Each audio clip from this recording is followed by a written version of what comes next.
and welcome to another in our series of Living Your Best Life. I'm Patrice J. White, Guardian Life's Health and Wellness Ambassador, and today we're guarding our wealth. And as you know, I'm a health and fitness coach, but a part of living our best life is how we manage our money, but most importantly, how we invest our money so we can make more money.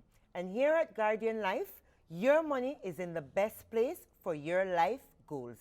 To help us understand how we can invest and the many opportunities that are available for us, I have with us today a few financial experts who will join me in some robust conversations and informative discussions.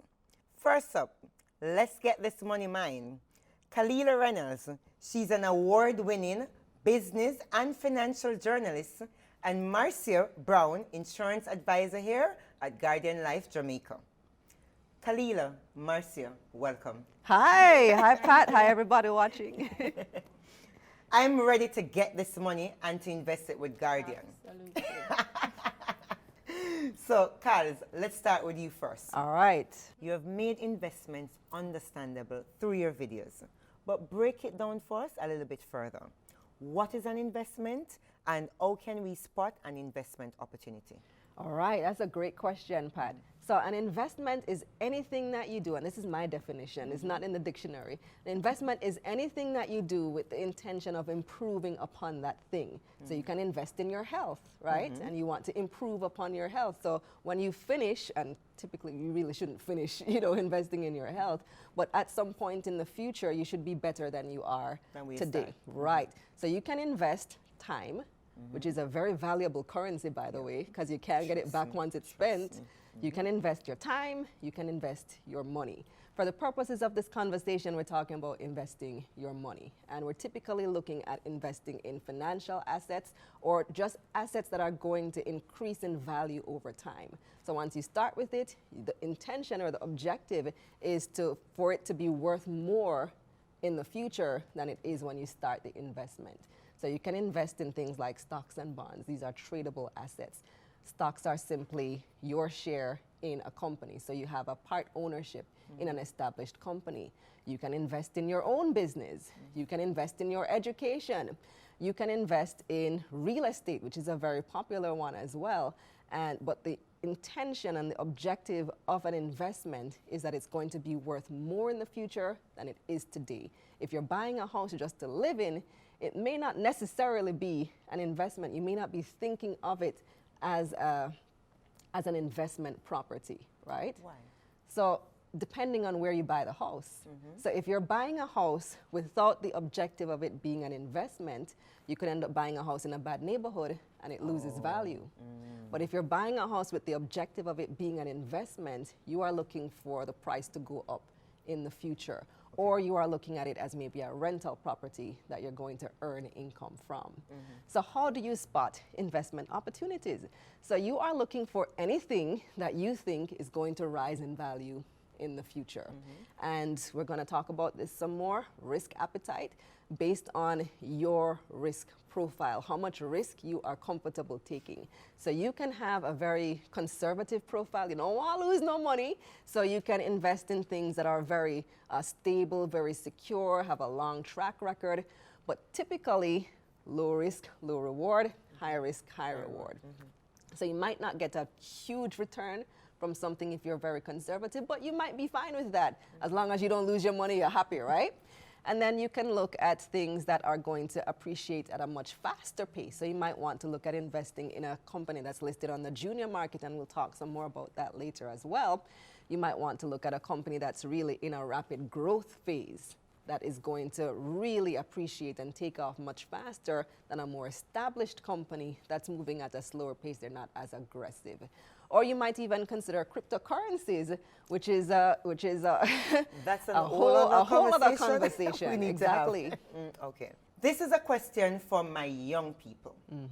Why should they start investing from their very first paycheck? Wow, it's the benefit of time. So when you are young, you have the world of time ahead of you, and you can take a lot more risk when you are younger than when you are older. So if you are just starting at the age of 60, nothing is wrong with that. You can start whenever you want to, but you have to be a lot more conservative because you have fewer years to play with. You don't have as much time. You might be looking to retire, and you don't want to take much risk with your money. If you are in your 20s now, you can take a whole heap of risk because you have time to recover in case it doesn't work out as you intended. So start as early as you can, and then the other benefit of starting young is that you have more years to compound your gains. So the more you invest at a younger age, the faster it will grow, and the benefit of time is going to increase your earnings exponentially. Okay, I like that. So you have an 18-year-old that is going 19. Well, I was more asking for my daughter. But you Yes. have an 18-year-old that's going to college, you understand me, working, and you're not getting a full-on salary because you're going to college full-time and you're working part-time. How do you convince that 18-year-old to start investing from now for the future? Right, so I wish I had invested when I was in college because you know what was hot back then? Google and Apple were way, way less expensive, and Microsoft and Facebook was just starting. Facebook started when I was in college. I remember joining Facebook in 2004. Imagine if I had bought Facebook stock at that time. So you need to, right, so through the lens of history, we can look back and they say hindsight is 20/20, and you can look back and say, wow, if I had done these investments at that time, where would I be now? I wouldn't even have to be here. I could be on an island somewhere sipping a margarita because I would just be taken care of because the stock market has increased by so many times over that period of time. So for younger people who are just getting started, you may not be working full time, but you may have the benefit of having some parental support. Then whatever income you are able to make, you can put it towards an investment. And I know it's difficult when you're young because you want to spend and enjoy your money and enjoy your life, but at least put some of it towards an investment. So we can put away the notion of when it comes to investment, you don't have to start big. No, you can start with whatever you have, and that's the beauty, especially here in Jamaica. There are some brokerage firms that let you open the investment account with no money at all. Okay. Just the process of opening the account can be intimidating for some people. So you open the account and then you fund the account as you go on. And on the Jamaica Stock Exchange, compared to, let's say, stock exchanges in the United States, the stocks are relatively cheap. So you can get most stocks here for less than 100 Jamaican dollars each, the vast majority of them. And you don't need to, you can start with 1,000 JMD, 5, whatever you have. The important thing is to start. Okay. All right. Well, I'm very, very big on generational wealth. So it's something that I keep saying to my daughter, you understand me?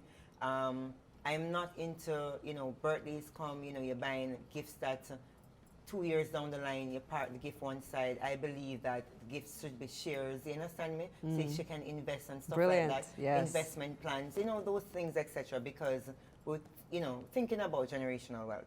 All right, so the other question I have for you is, the financial world has become very diverse with the introduction of blockchain, NFT, crypto, and digital currencies. Why should we be paying attention? And this, I need you to break it down as simple as you can, because I do not understand anything That you just said? Exactly. I'm keeping it real. When I see these conversations going on in the social space and, Twitter, you're out hanging out with business executives, having meetings and stuff, me just tiptoe away because I'm not out of my comfort zone. My idea of savings and investment is you go to the bank, you find out, you understand me? What investment plans I have, I call up Guardian, you understand me? And I'm like, hey, tell me about the investment plans, I want to put down some money in the future so when time I retire, I can still live as I'm living now. Right. When I'm seeing these things, they're just above me. Don't feel intimidated because, to be honest, I don't understand some of it myself. I've still been doing a lot of reading, a lot of research, and many of these things are fairly new. For example, Bitcoin has only been around for about 12 years. So, and we are in our 30s, maybe, you know, going on 40s. 12 years is not that long for something to be around. NFTs are even newer than cryptocurrencies. So I'm still learning about NFTs myself. I still don't fully understand everything about it. But it is important to pay attention to because one, a lot of money is being made regarding this, and two, they're increasingly becoming a part of our lives. So even though Bitcoin, to me, the value is in a store, as a store of wealth. So basically you purchase a Bitcoin and then you wait for the price to appreciate, and then you can sell that asset and at a profit, basically. But it is also a tradable currency. So people, if you listen to the news in El Salvador, they made Bitcoin a currency in their country so that you can pay for things in Bitcoin. Oh. Right. So Tesla also decided to accept Bitcoin as payment for things. And there are other, like Ethereum is another popular form of cryptocurrency. And there, I think Amazon also accepts some cryptocurrencies as well.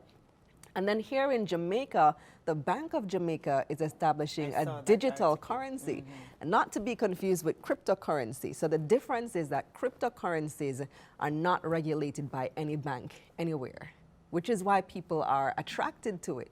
But is that you look safe confused. Though, yeah, is that safe though? If Well, it's not regulated, how do I protect my investment? That's part of the concern, and that's why a lot of people are afraid of it. But those who are more of a risk taker gravitate towards it because it's not regulated by any central bank. But the blockchain technology is what protects the transactions, right? So the difference between a cryptocurrency and the digital currency that the Jamaican government is developing, that the central bank is developing, is that the central bank regulates that digital currency. So the digital Jamaican dollar, or whatever they're going to decide to call it, is really a form of legal tender. It's the same as the dollar that you have in your purse right now, in your wallet, just that it's a digital version. And when you think about it, when you swipe your card, there's no physical cash that changes hands. True. So we're already operating in the realm of digital currencies per se, because you don't necessarily see all the money in your bank account when you spend it. True. You're swiping, or you're doing a funds transfer,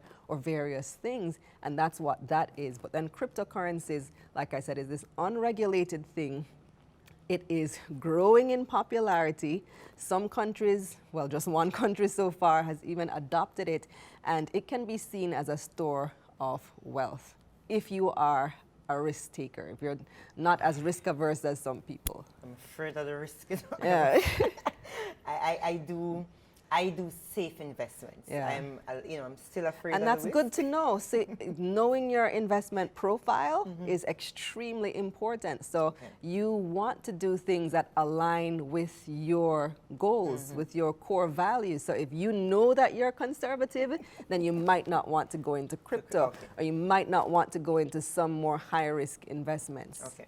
How do you think these changes will impact investment opportunities? Right. So when we're looking at the digital world and everything that is coming, like right now, NFTs are huge in the art world. And like I said, I still don't fully understand NFTs, but what they essentially do is they attach a value to a form of digital art, right? And you are able to store that transaction on the blockchain. But what a lot of businesses are doing now, and artists are doing, is attaching some type of other value to the thing. So let's say I do a digital portrait of Patrice, right? And I decide to sell that digital portrait as an NFT. You could get a benefit from owning that digital portrait, because my issue with NFTs is if I buy the digital portrait, what is to stop other people from having copies of the digital portrait? Like it is duplicatable. Other people can have it. I just paid a whole heap of money for it, but what's the real value for me? But what businesses have been doing now is getting savvy with it, and they can say, okay, Patrice, you have your digital portrait that you've sold. It's an exclusive design, but owning it also entitles you to free consultation with Patrice. Oh. Right? Okay. So that's how a lot of businesses are starting to use the technology in their business and to use it to create wealth. Interesting. All right. What are some of the basic practices for daily wealth management that could help our investments appetite? Right. Like me. I heard you said it earlier, 30s, we're in our 30s. I really wish I was in my 30s, but I'm 42. You understand me? And I want when I'm at 60, if I choose not to in the gym pumping, you understand what I'm saying? I could be chilling somewhere on the beach, watching, my passive income earning, stuff like that. You understand me? Well, it's the same thing that you preach, Patrice, consistency. So consistency in the gym is going to get you results little. You might not see everything one day, but a couple months from now, people will start noticing the difference. A year from now, you'll see a huge transformation if you are consistent daily. And the same thing goes for saving and investing. A little bit a day or a week or a month can take you a long way. So a lot of people start and then they just leave it and forget. But what I encourage people to do is to do like maybe a salary deduction. Because when you have a salary deduction, you don't even really notice when the money come out of your pocket, Yeah, but you learn to live on the rest. Is it rough, with the cost of living and all these things? You understand me? It is, which is exactly why you need to do it. You hear where inflation reached now nearly 10%? Wow. Nearly 10%. Wow. And if you are putting that money in a savings account, you are basically losing money to inflation. If you're putting it under your mattress, you're losing money to inflation. So basically, you have to think long term. You have to think long term and be consistent with it. So at least once a month, put aside some money from your monthly income. For us entrepreneurs, entrepreneur. You're an entrepreneur also. You know the entrepreneurship business. This month is a good month. You probably have tamarind season for 2-3 months. You understand me?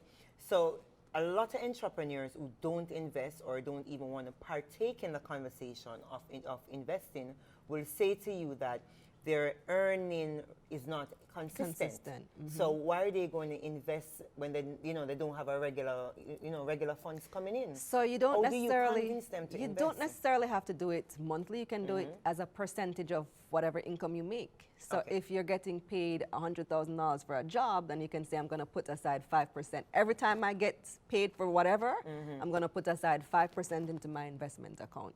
So if it's not a monthly salary, just set a percentage and put aside that percentage out of every time you get a paycheck. Okay.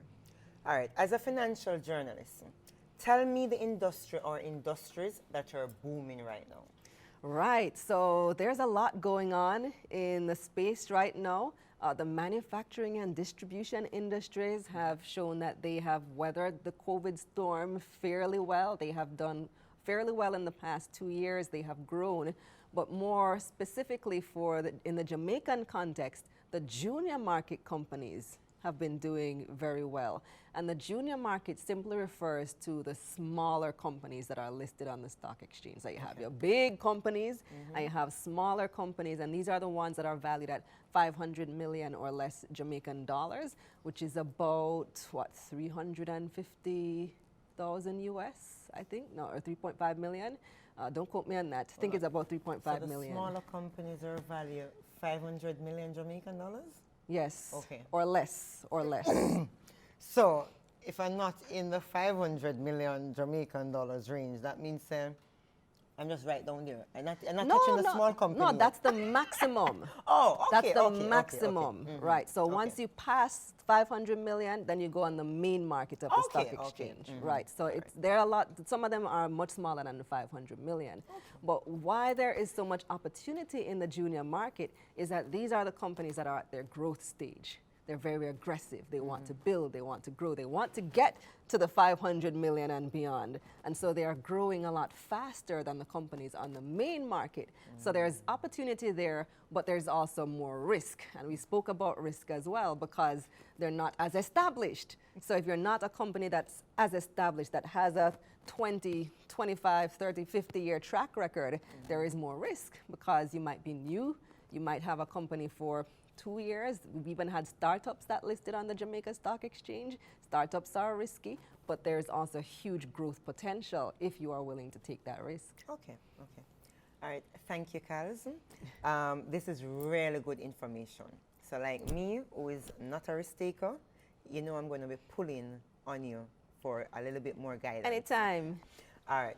So I want you to go back a little bit on stocks and shares and bonds. Explain that to me, and I'm sure there are persons who are watching also who want a little bit more clarification. So, I am an owner of Guardian.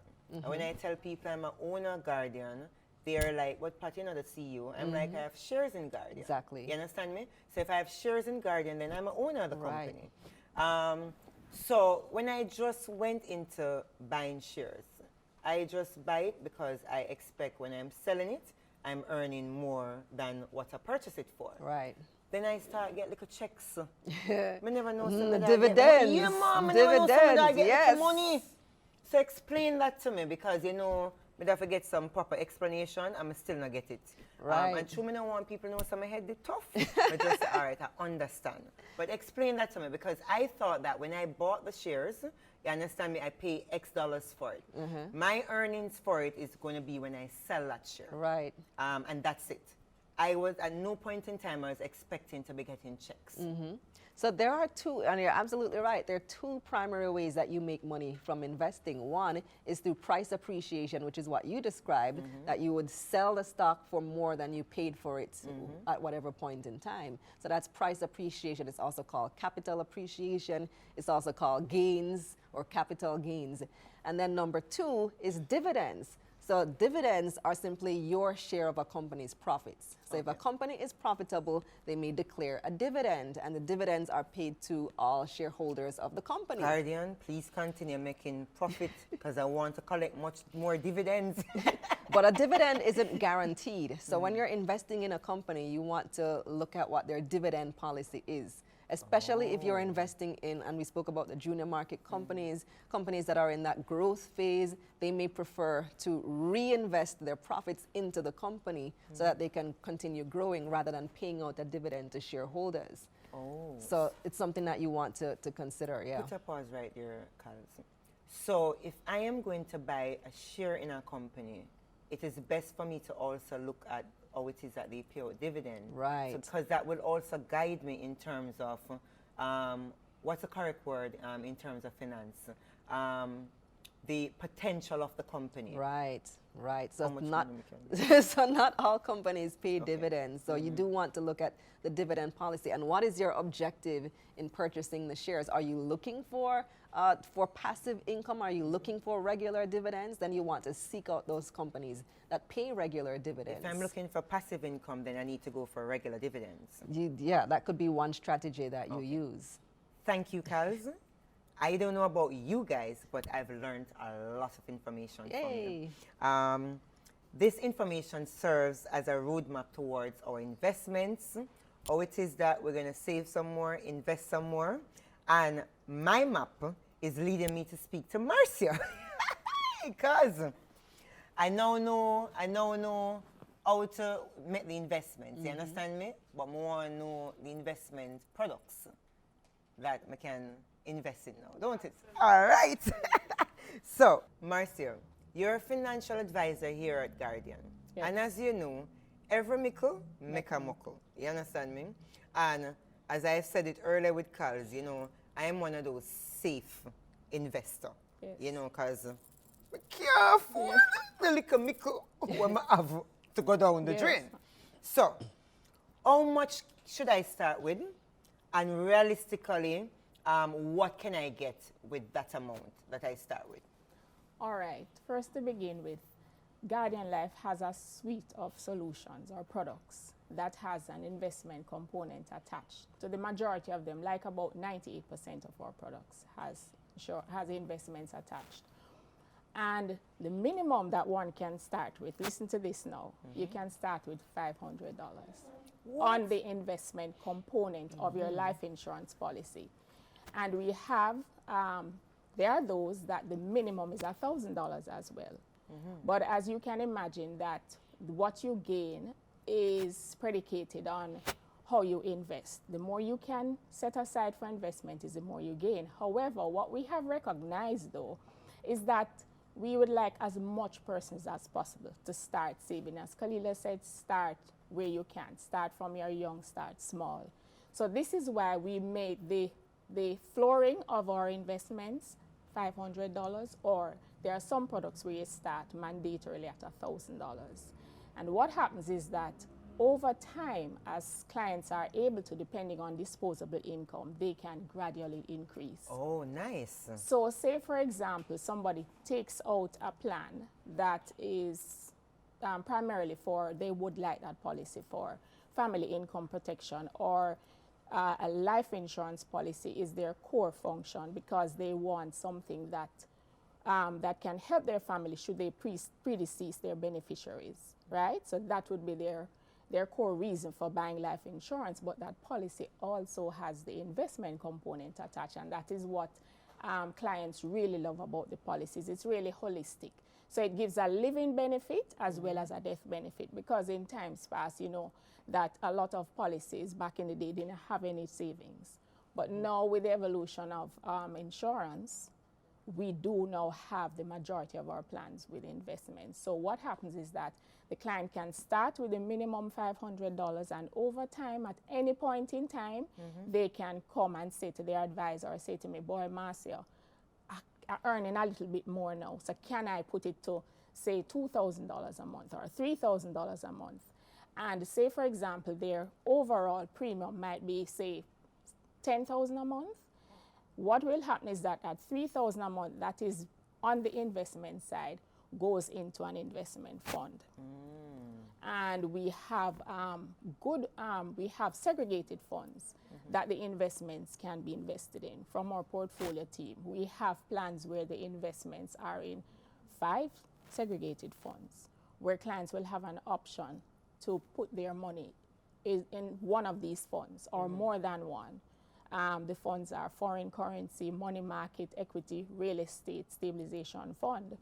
And we do have an additional plan, which is primarily set up for investment, that it has an additional fund, which is a Crown Eagle fund. So those funds have been performing. And of course, depending on what is happening in the economic landscape, the funds will go up and down and so on. But we get from our portfolio team every single month how the funds perform. We get a report. Okay. So when we take our clients' money, whether it's the 500 or the 1,000 or whatever it is, we can competently allocate the client's money based on the performance report that we get from our portfolio team every month. And that is pretty, that gives us, gives us good instruction as to how to do the investments. I love that. So I want to tie it back into something that Kal said. Yes. Because, you know, I'm an entrepreneur, so, you know, everything I'm going to, you know, Kalilah is defending the 9 to 5, you know, the salary workers. I have to defend the entrepreneurs. Yeah. So let's put it into a project perspective. I have started a $500 investment portfolio. And over time, I keep, you know, putting in money in it, etc. But then I get this nice project, and from the project, I don't want to, you know, squander the money that I'll get.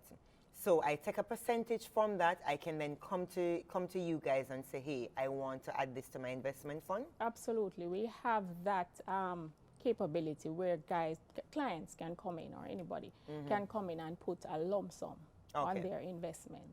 And what that does is to, where clients can't commit to consistency as it relates to monthly payments. I like that.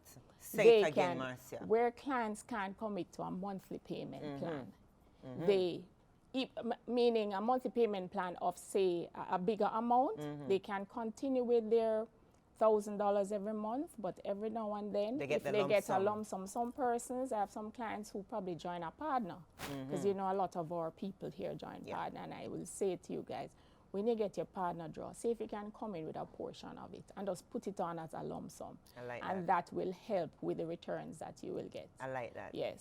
So investments now sound very exciting to me. Absolutely. I don't know if I can take the risk yet and go, you understand me? I'm still going to keep it safe. But how do we know which investment plan is for us? How do we know which one is the right one? All right. So first of all, what we do, we don't sell plans in isolation. We don't sell plans willy-nilly like that. Just to sell somebody, a client comes and you just give them this. What we do, we have a discussion with the individual because what we do is need-based selling.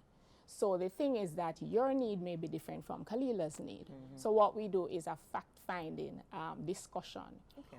We first identify if they have another in their financial portfolio, they may have similar products that we possibly would like to offer. We would also look at what it is that their medium, short, and long-term goals are. And the most critical thing is that we have to look at what their disposable income is at the end of the day.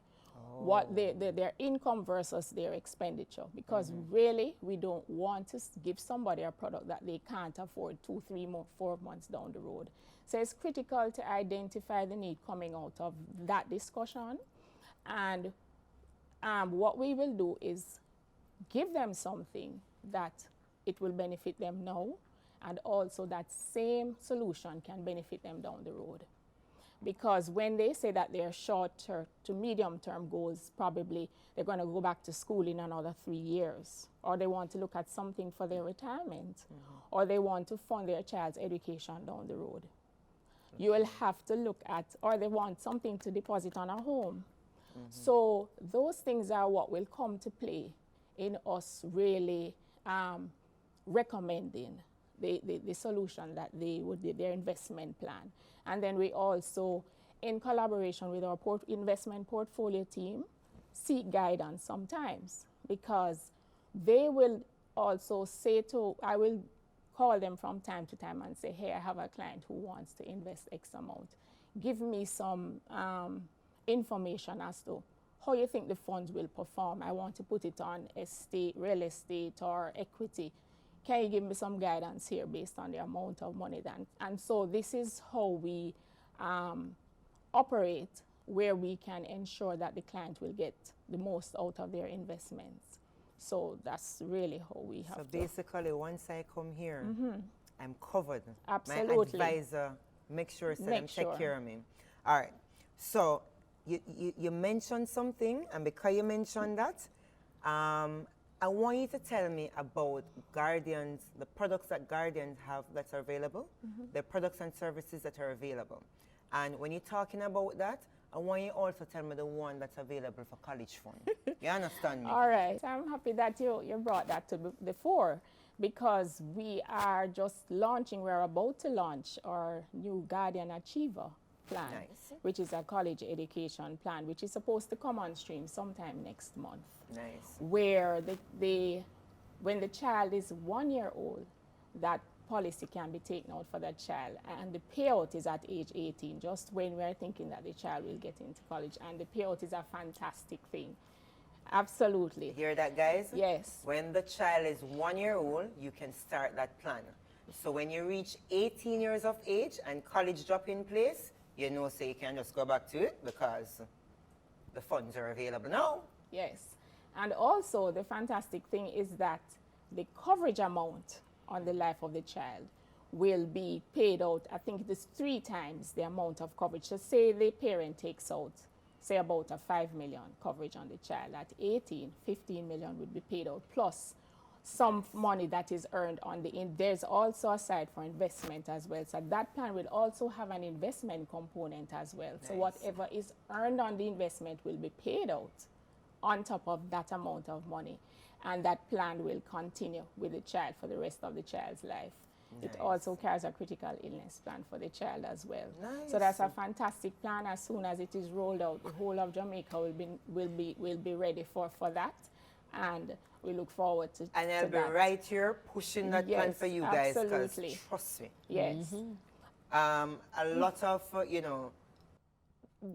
Carl, I know you'll agree with me with this. We need to get out of the idea of generational curse. It's all about building wealth. And that's why we're here today, to talk about how it is that we can build wealth going forward. But tell me about the rest of Guardian's products. All right. So we also have critical illness plans. We have a new ultimate provider, which we revised it last year, where that plan covers 23 critical illnesses. But listen to this now. If the client does not make a claim prior to age 75, when they get to age 75, 50% of that coverage will be paid out. Normally, you don't So pay I get out, back my you money? don't pay out a coverage until the client makes a claim or until there's death. 50%. I get back my money? 50% of the I coverage. never know say you can get back money from Yeah, insurance. absolutely. I never know Yes, yes, it was just revised last year. So, say for example, you take out a critical illness plan for $10 million. You don't make a claim. When you get to age 75, 50% of that will be paid out. So you'll get $5 million. And if you want to take money from, and it also carries an investment component as well. Nice. So even prior to that, say something happens and you're in dire straits, we don't really encourage persons to keep drawing down on the investments because, as you know, you can't beat the benefit of compounded effect. Right. So when I sell that product, we put on the investment. We ask the client how much is it that you want to set aside for investment as well, which they can also increase on that policy. They can also put a lump sum on that policy as well on the investment side. So in the event that anything should happen, they can draw down on it, and their critical illness coverage is still safe and in place. But when they get to age 75, if they don't make a claim prior to that, then 50% will be paid out and the balance will remain on the policy until death. That's fabulous. And listen, it also carries a disability benefit, which is another living benefit apart from the investment and the 50% payout. So in the event that the client, yes, totally and permanently disabled, or they lose digits or partially disabled, a payout is made as well.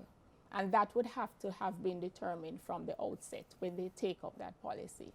And the thing too is with that plan is that the client has an option to increase it on the anniversary every year. So when the policy is being taken out, the client is advised that this is an option, and they can advise the advisor or tell the advisor that they want to increase the coverage by 10, 15, 20%.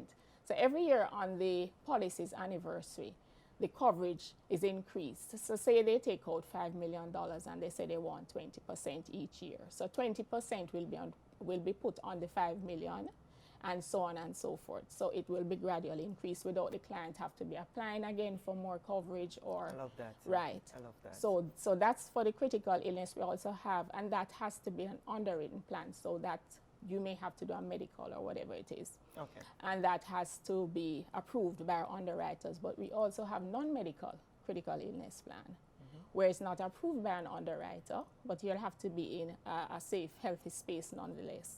And that covers 10 critical illness. And the major ones included in both are cancer, stroke, heart attack. But it also has blindness, coma, Repeat and so for me on. again, Marcia. Repeat for me The again. major ones are cancer, stroke, heart attack. Thank you very much. That one covers 10 illnesses, and after 20 years, if you don't make a claim, then Guardian will refund you all of your premiums that you pay over the 20 years. Kalilah, you hearing that? So it's a win-win for the client. If they make a claim, then the money is paid out. If they don't make a claim, after 20 years, Guardian Life will give you back. Nice. So you don't lose, because a lot of times persons will come and say, boy, my money will go down the drain if I don't make a claim. Yes. and they're skeptical. And I say, no, it's a win-win for you, the client. Because if you don't make a claim, you'll get back your money, so you're not losing. So it's a fantastic deal, and not to mention the suite of life insurance products that we offer that clients can look at for the family income protection should the main breadwinner predecease the beneficiary. That coverage is paid out, and those policies also have investment and disability benefits as well. So we have everything for everybody.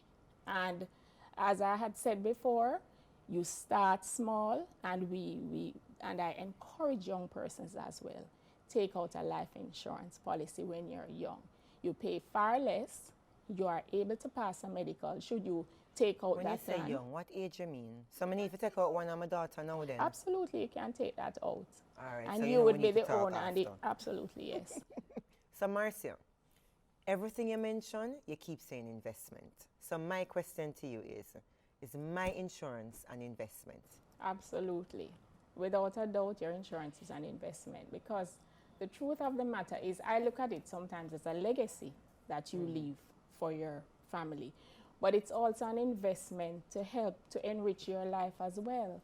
we're talking about wealth creation. And because our insurance solutions, a part of our solutions has that investment component, it actually helps you as it relates to your wealth. You can look at it, as I mentioned before, an investment in even your own education, because you can want to go back to school in another 2, 3, or whatever years. And you can look at our solution as something that you can invest in to help to fulfill that goal.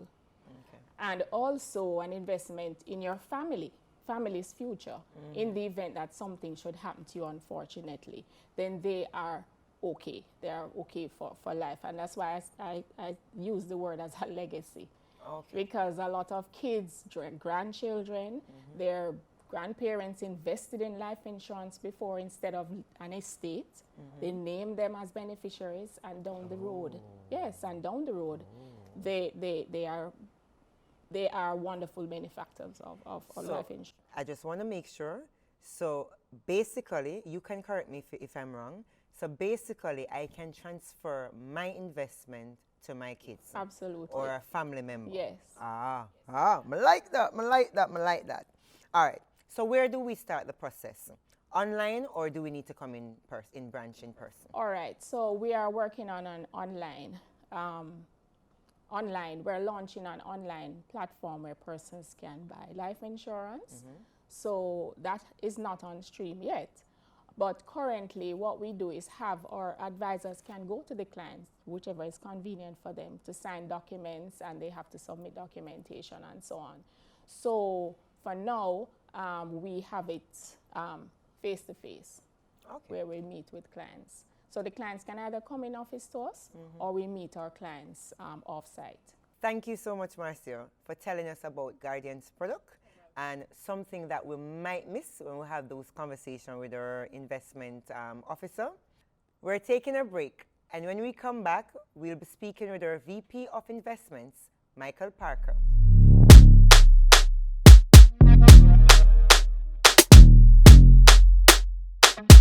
Should critical illness strike? Don't let worry fill your head. Say hello to happiness and goodbye to worry with Guardian Life's new Ultimate Provider Plan. Secure your medical expenses in the event of critical illness ahead of time while benefiting from our investment portfolio and so much more. Give yourself and your family the peace of mind you deserve with Guardian Life's new Ultimate Provider Plan today. And live secure, live easy.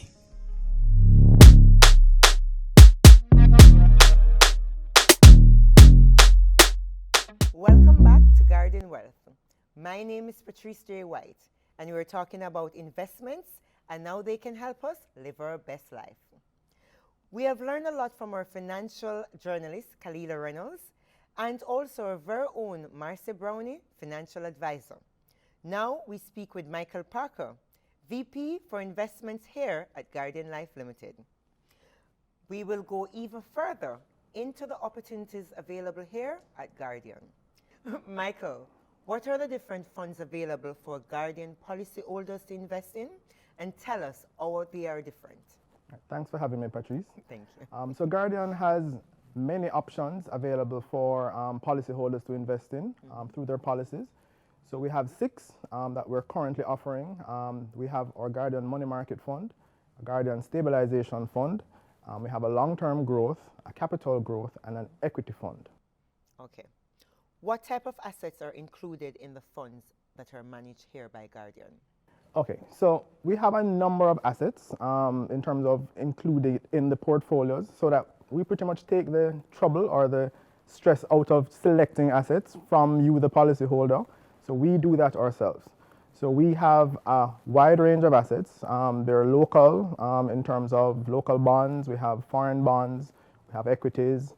We also have foreign currency investments invested in those portfolios. So it pretty much covers the gambit. Okay. All right. How can a policyholder determine which fund they should invest in? Okay, that's a very good question. So that is going to be dependent on the risk tolerance of the policyholder. I don't know. There's no need to look.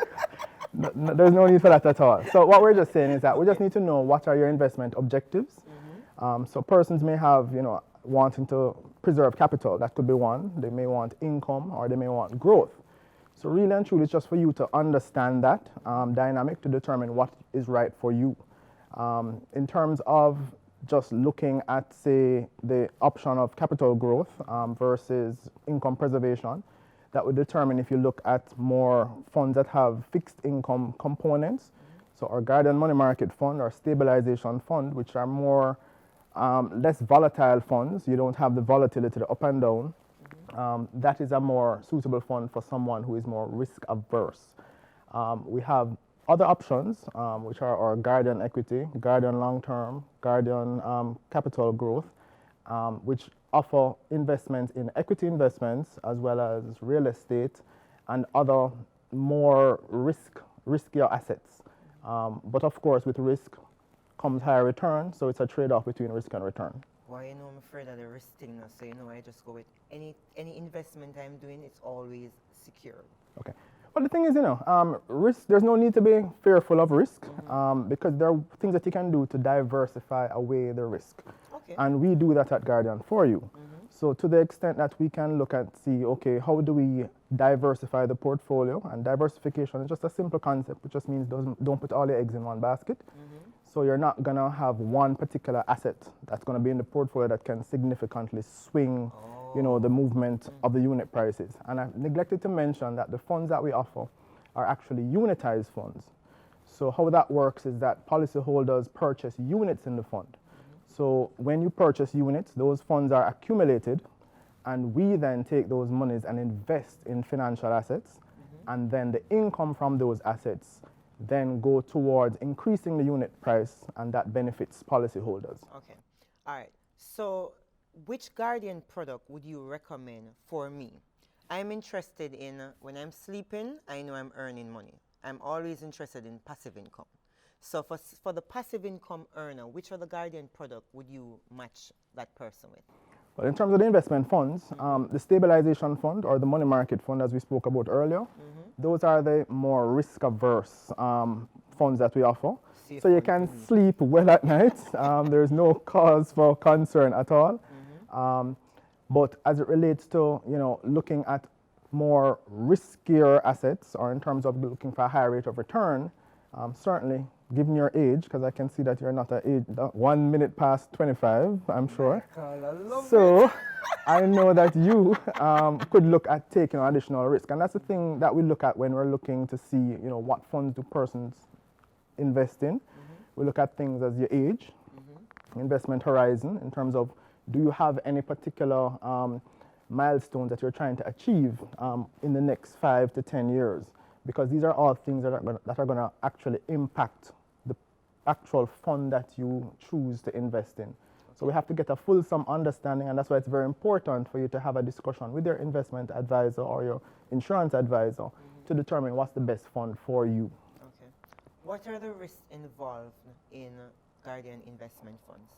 Okay, so in the main risk, because these are unitized funds and policyholders pretty much are taking a portion of the investment risk that, you know, the entire fund holds, the main risk would be market risk. And that pretty much is the risk that prices of the financial assets could decline in value, and that could negatively impact the unit prices. Oh, okay. But as I indicated before, diversification is one way of mitigating that. But you do run the risk, as we have all seen in the case of the pandemic, that there will be times when all asset classes will just suffer. So in 2020, we realized that and we saw that. So there's no amount of diversification that can pretty much insulate you from that. So that's why we always tell investors and policyholders that when you're looking to invest in these funds, you should have a timeline of at least 5 to 10 years at the very minimum. So it allows you to benefit from any short-term fluctuations that could occur in the unit prices. Okay. So it's not a matter of investing in something in 2022 and expecting the reward in 2023, 2024? No. So, I mean, investors always want to get high rates of return in short periods of time, which is an unrealistic expectation. It can happen, but what we tend to tell persons is that you have to have the long-term horizon in terms of looking for the 5 to 10 year horizon if you're investing in any of the funds that have any exposure to, say, equities or bonds, because you can have that movement, short-term movement, up or downwards in prices, and that can not allow you to achieve some of the objectives that you may have in the short term. And if we look at the Jamaica stock market, if you look at the return, say, in 2020, when we had the pandemic, the return was down negative 23%. Last year, which is 2021, the return was 1%. Doesn't sound very attractive, but if you look over the long term, the average rate of return annualized for the last 10 years was about 15.5% on the Jamaica stock market index. So in the long term, you're much, much better off in terms of withstanding these short-term fluctuations that can impact your portfolio. Oh, okay. All right. So, Michael, once you have risk, you must have returns, don't it? Because Definitely. you must have, I'm only interested in the return part. No, cool. If there are risks, there must be returns. What have the returns on investments fund been like historically? So the returns on the fund have been good. So last year, which was 2021, the funds that we managed, the returns would have ranged between 3 and 10% last year. And I think that was creditable given the fact that this is the year after the pandemic. Well, we're still in it, man, Michael. We're still in it, exactly. But we tend not to focus on the 1 year. So we always tell our policyholders to look more at the 5 to 10 year window in terms of looking at the return over that period of time, because that's going to give you a better indication as to the long-term returns that you're generating on the portfolio. And that, I think, is what is really critical for policyholders, because we know how it is. We all have objectives. We all have goals, and these investments are here to meet those goals. So once we know that, look, you know, yes, we may have a pandemic and the return may be down in this 1 year, but our expectation is that, you know, over the longer period of time, 5 years, 10 years, 15 years, because when we're selling life insurance policies, those are the times of durations that we're looking at. You had spoken about, you know, trying to, you know, generate savings to take care of educational expenses. Persons may want to, you know, acquire houses, cars. You have many retirement. You have many different options in terms of what persons are trying to achieve. So we always focus on the longer term returns for the funds. Okay. And Patrice, I just wanted to pick up on something that Marcia had brought up as it relates to, you know, how early you could start saving in terms of a product that we offer. We do have the Guardian Achiever, and that allows for early ages in terms of starting from age 1. And the reality is the earlier you start, you benefit from the power of compounded rates of return. Look here, Michael, I know about that, but continue to tell the people. Exactly. So, I mean, Albert Einstein said that, you know, compound interest is the 8th wonder of the world, and it really is, because if it is that you were to start investing from that age, the benefit of the compounded rates of return is just so significant. I myself know this firsthand because my father was a life insurance agent, and he actually took out a policy for me when I was just born. Nice. And just in terms of being able to be knowledgeable of that and actually going and investing routinely, whether it be monthly, semi-annually, you can see the tangible value down the road of starting early. So if it's one thing that I want to just recommend and suggest that everyone do, is to start as early as you can. If you haven't started as yet, I mean, now is as good a time as any to start. So please. Wow. I need to call my Guardian advisor right now, because you know, I have to sort out my 2022 investments, because we're talking about generational wealth, future wealth, retirement wealth, anything we name wealth. That's what I'm looking forward to. All right. I hope that you too have learned about the best way to make your investments. And we encourage you to choose Guardian for all your investment goals. Thanks to my panelists, Kalilah, Marcia, and Michael, and to you, our viewers, for watching Guardian Wealth. I'm Patrice J. White, your health and wellness ambassador, wishing you your best life.